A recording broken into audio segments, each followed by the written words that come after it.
Starting with myself, my name is Nomalanga Stole. I'm the chairperson of the REC and the CEO at NERSA. I sit on a number of committees and subcommittees of the energy regulator as well as the energy regulator itself.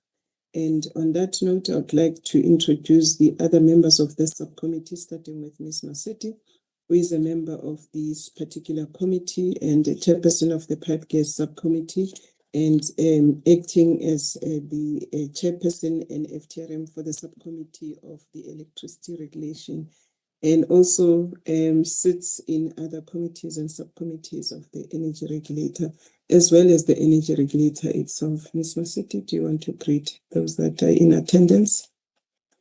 Thank you, Chairperson, and good morning to you and Mr. Mkhize, and good morning to all the stakeholders that are following today's meeting. Thank you. Thank you, Ms. Masetti. I'll move on to Mr. Mkhize. Mr. Mkhize is the REC member, and he chairs the Petroleum Pipeline Subcommittee, and he sits on other committees and subcommittees of the Energy Regulator and the Energy Regulator itself. Mr. Mkhize, would you want to greet everyone that is in attendance? Over to you. Good. Thanks to you, Chairperson, Madam Masetti, management and staff of NERSA, as well as the members of the public that are following us through the various live streaming channels. Thank you, ma'am. Thank you, Mr. Mkhize. As indicated, the agenda has been adopted, and in terms of our agenda this morning, we've got 4 items that is set for the open session of our meeting. We'll start with the first item, which is an item relating to Wasa Terminals Pty Limited on its regulatory reporting manual's implementation plan that has been submitted in compliance with the RRM manuals.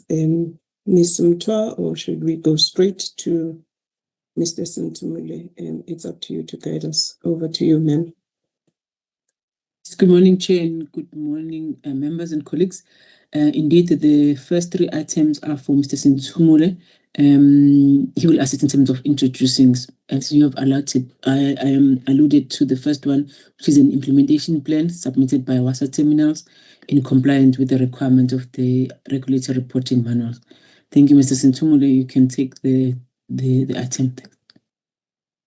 Good morning, REC members. Good morning, members of management, staff, and members of the public. Today, I will be presenting the submission on the WASA implementation plan. REC members, there's one thing to note. All this report I'm going to be presenting, when you go through the analysis, you'll realize that the format looks similar. Then that portion is just because all reports, 3 reports we prepared by one consultant who have been outsourced by the concerned entity. So hence you find more of similarities in the structure and the approach of all these reports. So the purpose of this submission is to request the Regulatory Executive Committee to approve the WASA IP submitted in compliance with the requirements of the RRMs. Section 2.6.9 of Volume 1 requires a licensee to submit to the energy regulator the RRM implementation cost estimates and implementation plan for approval. In approving the plan, the energy regulator will consider the overall approach, project or work plan, feasibility of solution proposed, compliance with the RRM, cost allocation, which demonstrate more direct cost assignment and minimize cost budget, the cost containment, risk management, or whether it's a new implementation or it is customized. On 21st August 2025, NERSA received WASA IP in compliance with the requirements of the RRMs. The IP submitted is deemed to have met the criteria as set out by the IPM after being evaluated by NERSA. I'll go through few salient features in our overall approach, an executive summary outlining the full scope of the implementation plan and progress up to date has been submitted to NERSA approval. All critical elements of the implementation plan and execution model are deemed to have met the criteria.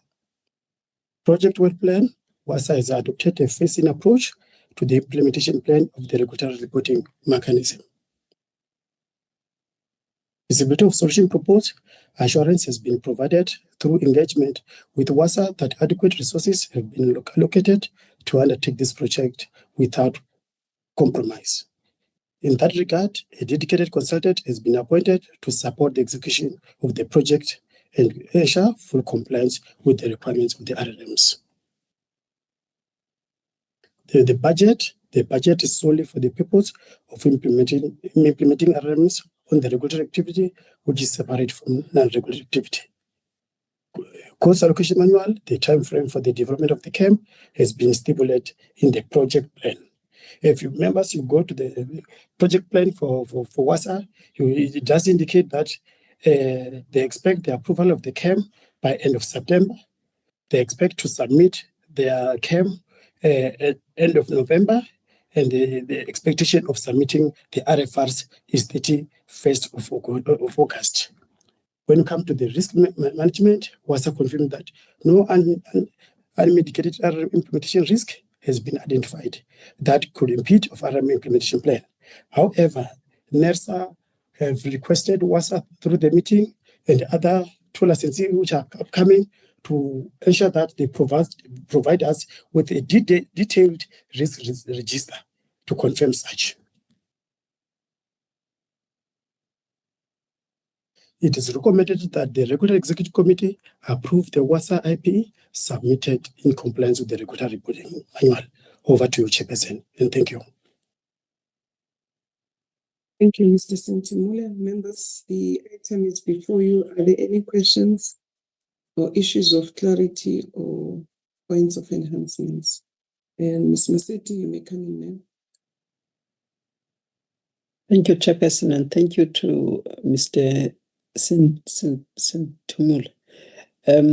Just to understand here, the sequence of the submission of the documents here, which one comes first between the implementation plan and the cost allocation manuals?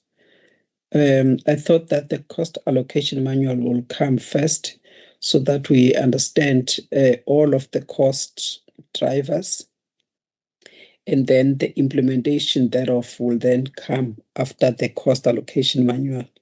But according to what I see here, it doesn't look like that has been followed here. So I just want to understand what exactly is the sequence in terms of the RRMs, if that can be explained. Then the second thing that I wanted to just understand is this phase in approach that is being referred to. What exactly has been phased in here? The key milestones that are used, because I couldn't understand what we mean by the adoption of a phased in approach. What do we mean by that? In the context of the regulatory reporting manuals, what exactly do we mean by that phased in approach? What approaches are we supposed to use in the first place, or that we're supposed to be ensuring that the licensees follow in terms of the regulatory reporting approach? So we want to just make sure, at least from my side, because I have not checked the manuals, the volume 1 to 4, just to check how that is working in terms of the approach that must be followed. Then the third thing that I just wanted to make sure that you get it right. We're talking about cost allocation manuals, so I'm not sure whether, because the document all over is referring to cost allocation mechanisms as CAM. So I thought that it is cost allocation manuals to start off with. And also, if you can check if we are talking about regulatory reporting manuals, because I thought that's what the organization had adopted is it regulatory reporting mechanisms? Can we just use the right terminology here so that we are referring to the same thing? Because mechanisms and all of that might not necessarily be the same. Those are the issues from my side, Chair. Thank you. Thank you. I see Mr. Mkiza's hand is up as well. You may come in, sir. Thanks, Chairperson. I think I'm covered by what Madam Massetti has said. From the point of view that I'm just a bit perplexed in the sense that the issues like cost allocation mechanism and cost allocation manual causing confusion in the input provided in guidance. I've pointed all of those things out, but all of a sudden they're still showing up here. Yeah, I just don't understand it. Thank you. Okay, thank you, Mr. Mkize. And I think for me, I had one point of clarity in the sense that we are saying one of the elements to be considered in terms of the implementation plan is to whether it is a new implementation plan or a customized one.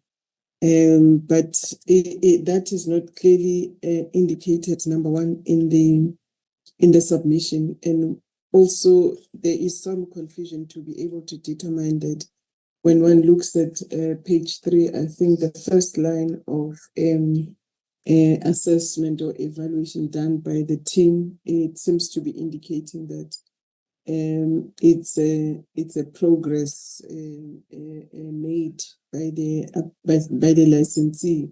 And when you read on the other pages, you seem to be getting an impression that this is actually a new implementation plan and not necessarily a plan that was intended to be customized.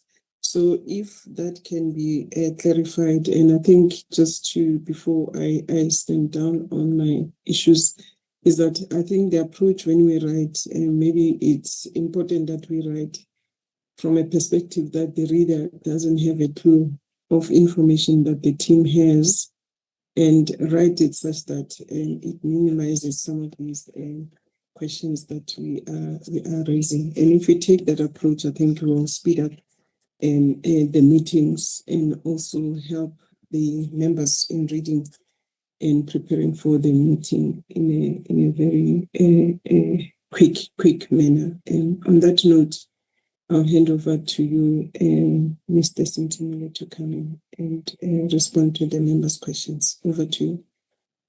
Thank you very much, RSC members.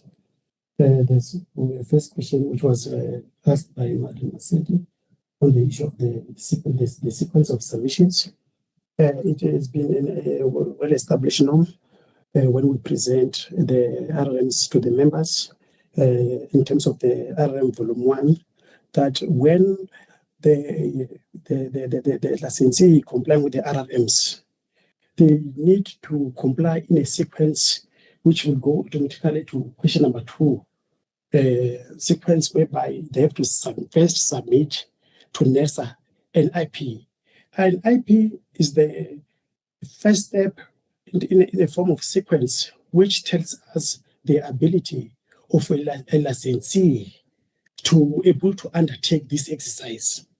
Hence, you can see when we're talking in terms of the issue of the approaches there, which we're talking about budget and approach and all those kind of things, the risk maybe for implementing. So the first step which we undertake as established is there, which we got it from the RRM Volume 1. It indicates that a licensee have to comply with the implementation plan, which is a project plan in this fashion.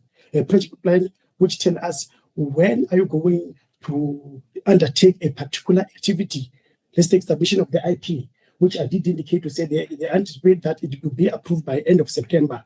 Number 2, implementation of the cost allocation manual, which I did indicate to say the cost allocation manual will be submitted by end of November. So then the RFRs, which I did indicate that in terms of the project plan, which I attach as Annex A, it indicates indicate so that they will submit by 31st of August. So the implementation plan members, it helps us in terms to say how is the licensee going to roll this project. Do they have capabilities? Do they have human capital? Do they have resources to undertake the project?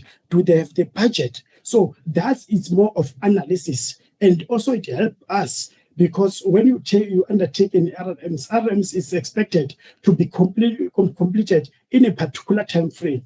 Like for example, members, when the REC approve IP in 3 months, we anticipate that the CAM must be submitted. That's the timeline we have.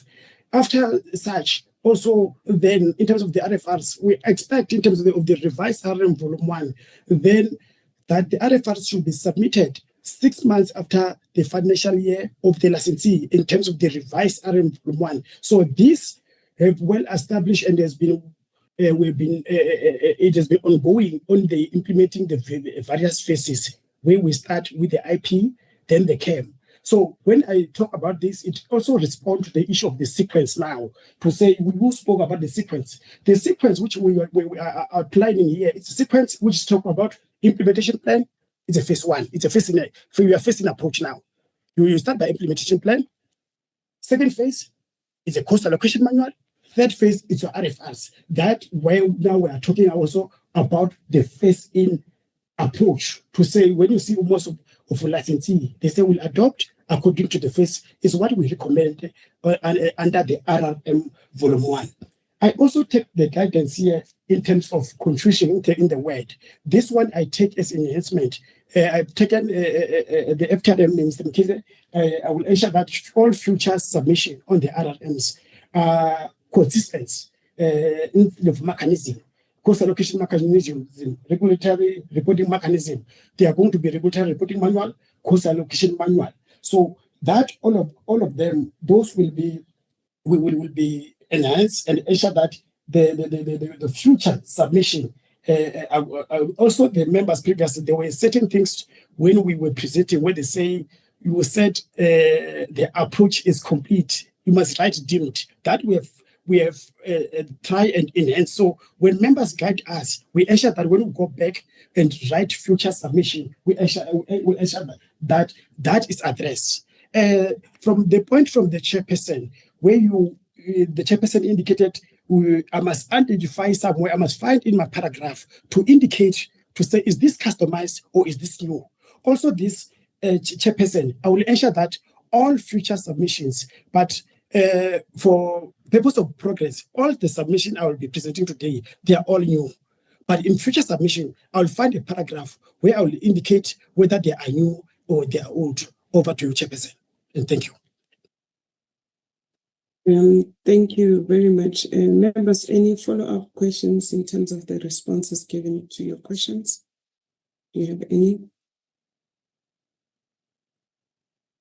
Okay, I don't see any hand in terms of the follow-up from members, but I think maybe as we review these RRMs, the issue of the sequencing in terms of what comes first. Normally, in any situation, you'll start with what is needed to be done, and then based on that, how is it going to be implemented, and etc. But in this case, you have said that we start with the implementation plan and go to CAM and then the RFRs. Maybe there may be a need for us to look into that in the review processes, but the response is acknowledged by the members. Members, if there are no follow-ups on that note, I'll request that we go to the recommendations, which is paragraph 14 on page 6 of 32. And the recommendation is read as follows, that the REC approves WASA's IP submitted in compliance with the regulatory reporting manuals. By show of hand, members, with those points of enhancements that have been given to the team, can I get an indication that you support the approval? Thank you, Ms. Massetti. I do support. Mr. Mkize, we know we have a problem with your hand. You can say it verbally. Mr. Mkize, okay. We will move on. I support. Thank you. Okay, thank you, Mr. Mkhize. The submission is approved with those points of enhancement. Mr. Simtumule, we move on to the next one. I believe it's also a report on the RRM implementation plan. It's yours, and this relates to FFS Refineries Pty Limited. Over to you, sir. Thank you, Chairperson. Having taken from the previous guidance from the members, the issue of addressing the cost allocation mechanism and LRMs, I've taken that, also the sequences, and also the point raised by Madam Maseti that I will talk to the team which will deal with RRMs, that will look in terms to say what comes first in terms of the review. That so in this will apply and has been noted accordingly.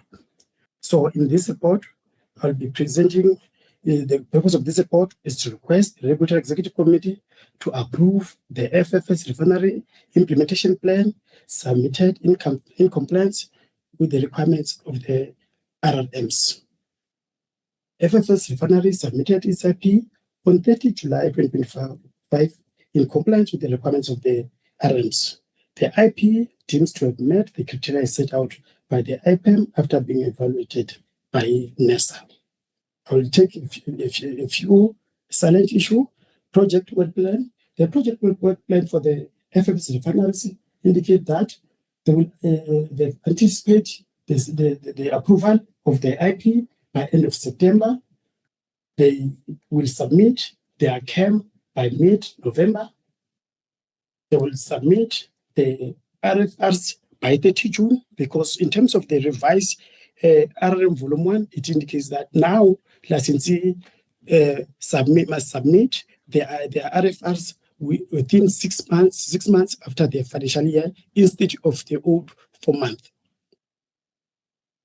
In terms of the compliance of the RRM, FFS refineries consider the following factors to ensure compliance requirements: phase 1 and 1, 2, which cost allocation and separation principle, generation preparation, and reporting administration. It is recommended that the Regulatory Executive Committee approve the FFS refinery IP submitted in compliance with the Regulatory Reporting Manual. Over to you, Chairperson, and thank you. Thank you, Mr. Simtumule. Members, any questions, issues of clarity? And I think the presenter has indicated that they've noted the comments made in the previous submission, and they will be addressed in relation to future submissions. Any other question, members? Issue of clarity or point of enhancement? I don't see any, Mr. Simtumule, as I've repeated that the comments made by members in the first submission applies to this one. I would therefore then take members to the recommendations which are on the submission cover, paragraph number 14 on page 6. And the recommendations are that the REC approves the FFS refiners IP submitted in compliance with the regulatory manuals. Members, by show of hand, can I get an indication that you support the recommendation to approve the Supported. Thank you, Mr. Mkhize. Thank you, Mrs. Maseti. I also support. We move on to the next submission. It is the submission from the FFS Tank Terminals Pty Ltd. And again, it is on the regulatory reporting manuals implementation plan that is submitted in terms of the RRMs. Over to you, Mr. Simtumule. Thank you, Chairperson. And still on this one, I've noted all the comments from the REC members on this submission. Is due to request the Regulatory Executive Committee to approve the FFS Tech Terminal IP submitted in compliance with the requirements of the RRMs. FFS Tech Terminal submitted its IP on 30 July 2025 in compliance with the requirements of the RRMs. The IP is deemed to have met the criteria as set out by the IP after being evaluated by the regulatory reporting specialist in this regard and representing NERSA. It is recommended that the Regulatory Executive Committee approve the FFS Tech Terminal in compliance with the requirements of the RRMs. Over to you, Chairperson, and thank you. Thank you, Mr. Sentumile. Members, any questions, issues of clarity? If you have any, and I think the submission as well takes into account the initial comments made under item 5. Any questions or additional issues of clarity or points of enhancements? I don't see any hand from the members. I don't have any from my side as well. I would then like to take members to the recommendation paragraph, which is paragraph 14 on page 6 of this particular submission cover.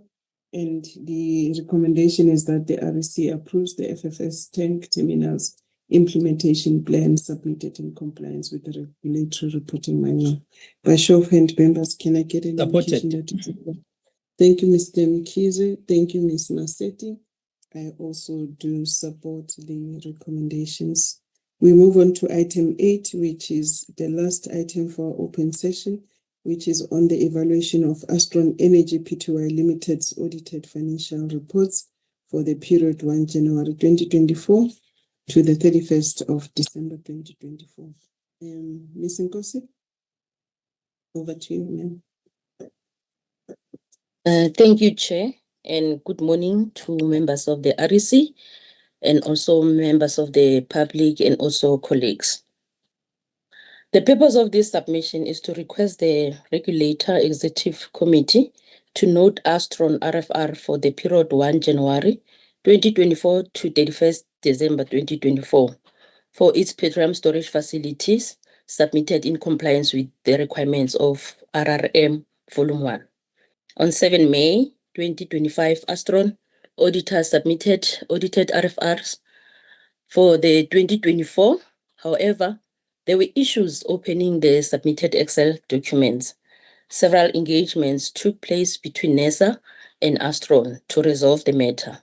Ultimately, on the 28th of May 2025, Astron successfully submitted accessible RFR documents to NERSA. On page 8, paragraph 6.21 to 6.42, we provide the ratios analysis for Astron regulated activities. It is recommended that the REC notes Astron RFRs for the period 1 January 2024 to 31st December 2024, submitted in compliance with RRM Volume 1. Thank you, Chair. Thank you, Ms. Nkosi. Members, any questions, issues of clarity or points of enhancements on this submission that is before us, and it is for noting? Let me take any of your points that you may have. Please do open your mic if you can, raise your hand, or raise your hand if you have any input to make. Members? Covered. Thank you, Mr. Mkhize. I don't see any hand from the members. I also don't have any issues on my side, and I will take the members to the recommendations, which are on page 13 of the submission, and the recommendations are that the REC notes Astron Energy's regulatory financial reports for the period 1 January 2024 to the 31st December 2024 submitted in compliance with the Regulatory Reporting Manual Volume 1. By show of hands, members, can I get an indication that you support the noting of this particular RFRs from Astron Energy? Thank you, Ms. Masetti. I do support. Mr. Mkhize, with your speaker. Supported. Thank you. And the item is supported. And let me thank you, members, for the contribution you have made to these items that were for discussion in the open session. That was the last item, as I indicated, for the open session. And also let me thank management for assisting the team to go through these submissions, and also to thank the members of the public that have followed our meeting in terms of the open session. And we have come to the end, and I'll request IT to close the streaming of the meeting. And once that is done, please